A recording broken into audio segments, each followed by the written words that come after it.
Why is health and safety a crucial issue in the offshore wind industry?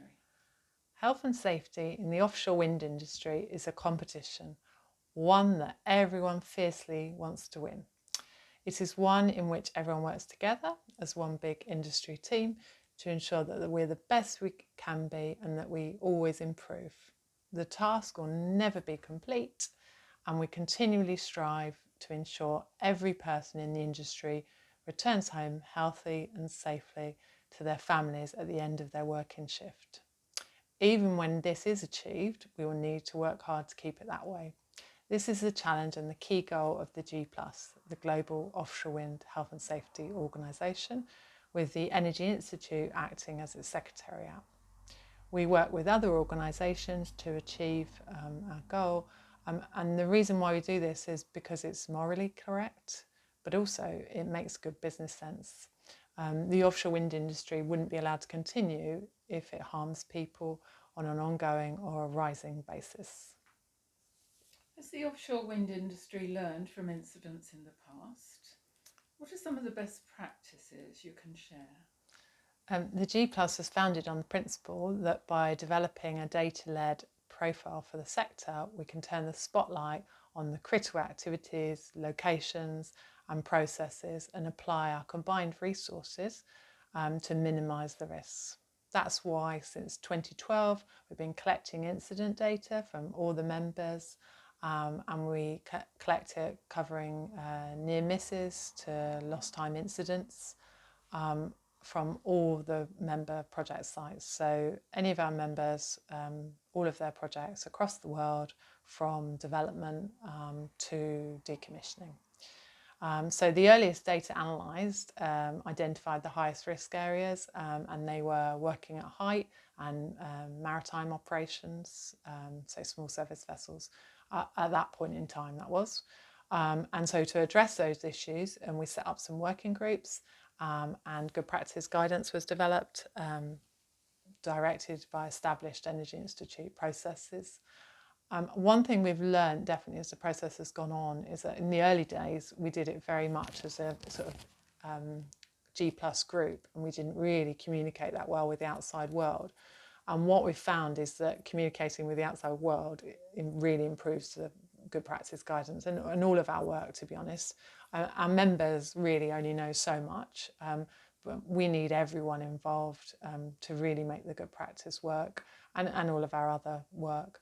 So we rely heavily on contractors and the likes of IMCA, the Marine Contractors Association and the Workboat Association, and the GWO, and all these other sort of trade bodies to work together to deliver the best that we possibly can.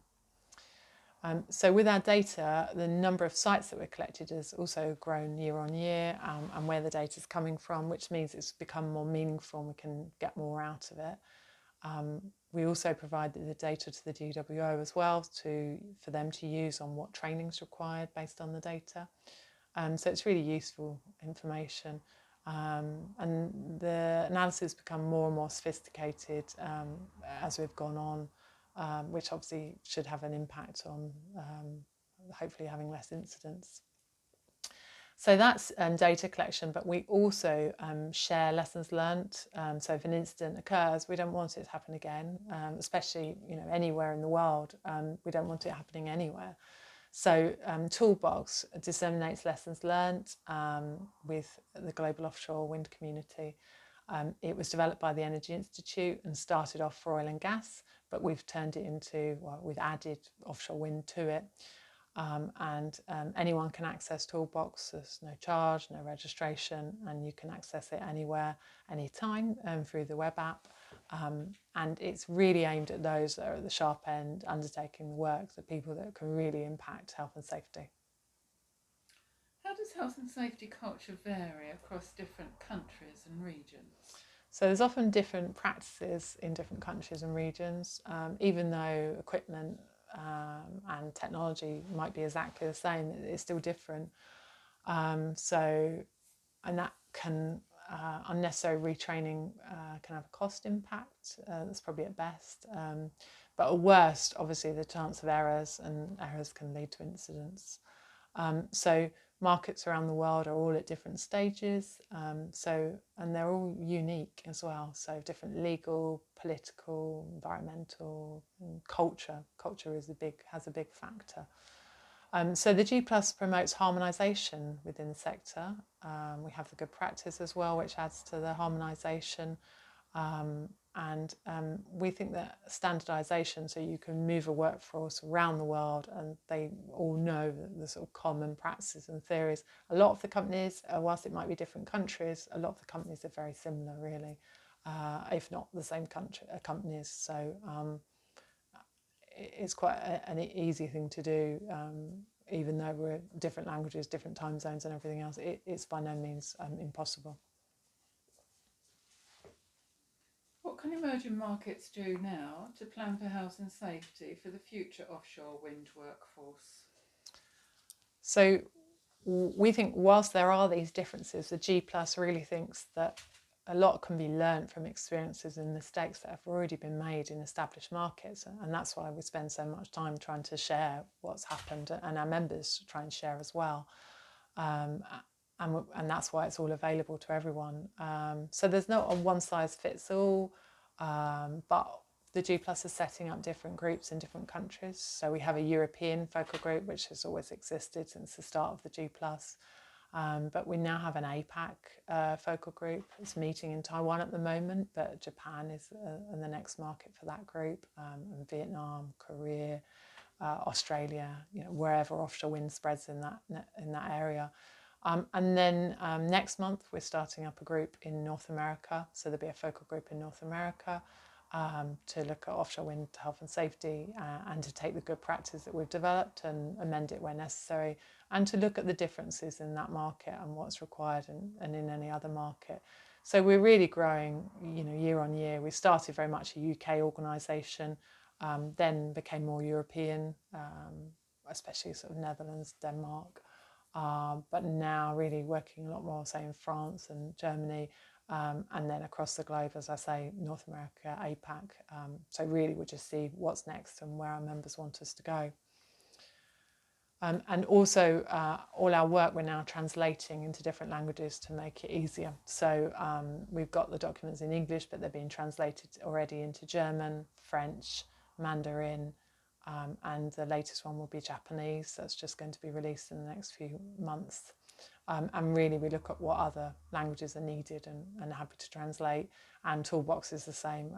They have more languages even because of the oil and gas background. So there's Spanish and Russian and all sorts. So, but really we're up for feedback. So please, get in touch. We've got the G Plus website. We have social channels, so LinkedIn, Twitter. That's where we announce any updates that we have, new documents and so on. And we have a G Plus email, so gplus@energyinst.org. So please email us. We're happy to hear from anyone. And finally, why would you recommend working in the offshore wind industry? Why would you work anywhere else or want to work anywhere else? How many people can say that they love their job and that they're doing the right thing for the environment and for our future from a carbon perspective? And how many people can say that their job is secure for life and that there's just so many amazing opportunities all across the globe? The sector's booming even despite the pandemic. If anything, I think it has made the world a bit more carbon focused. So, it seems to be even more popular than ever. And you're continually hearing of new markets. GWEC does a lot of new market reports, and it's always so positive. I'd say the only disappointing aspect is that in the UK, at least, only 8% of the workforce are female. And I believe that the stats are even worse for BAME. So we really need you to change this, especially, if you're female or you come from one of the more unusual groups, and then if you can come into the sector, and I think then, it would be truly amazing if we can have a more diverse workforce.